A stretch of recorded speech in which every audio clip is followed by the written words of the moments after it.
മകനെ, ബാങ്കിന്റെ പ്രലോഭന വാക്കുകൾ കേട്ട് ജീവിതം കടത്തിൽ ബന്ധിക്കരുത്.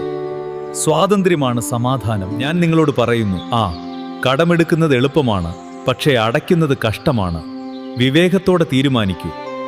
കുടുംബത്തിന്റെ സമാധാനം പണത്തേക്കാൾ വലിയതാണ്.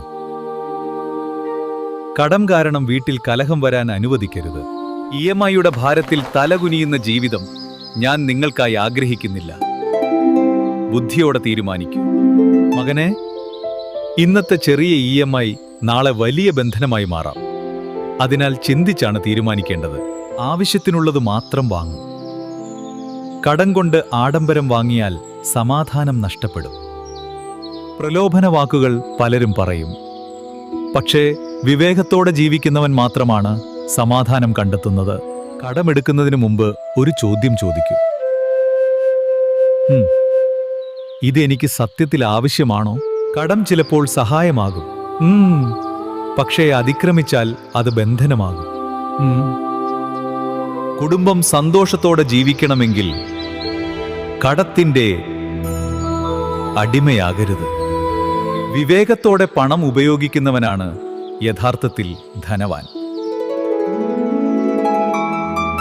ബാങ്കുകൾ വാതിൽ തുറക്കും, പക്ഷേ കടത്തിന്റെ ചങ്ങല നിങ്ങൾക്കാണ് വഹിക്കേണ്ടത്. മകനെ,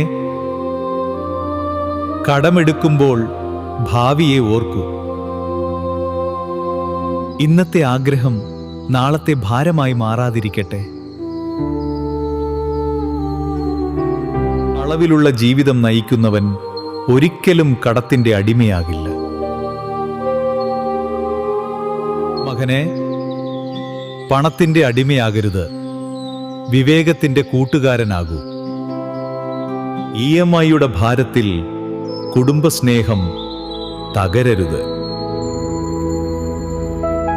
ചെറിയ ആഗ്രഹങ്ങൾക്കായി വലിയ കടത്തിൽ വീഴരുത്. വിവേകമുള്ള തീരുമാനം ജീവിതത്തെ രക്ഷിക്കും.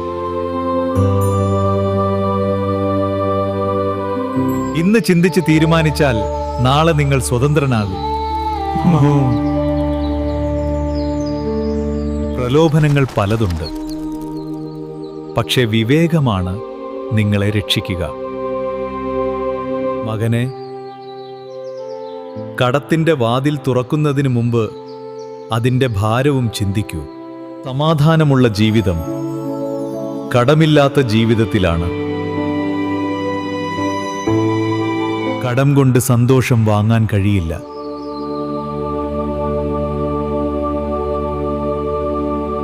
മകനെ, സമാധാനമുള്ള വീട് തന്നെയാണ് യഥാർത്ഥ സമ്പത്ത്.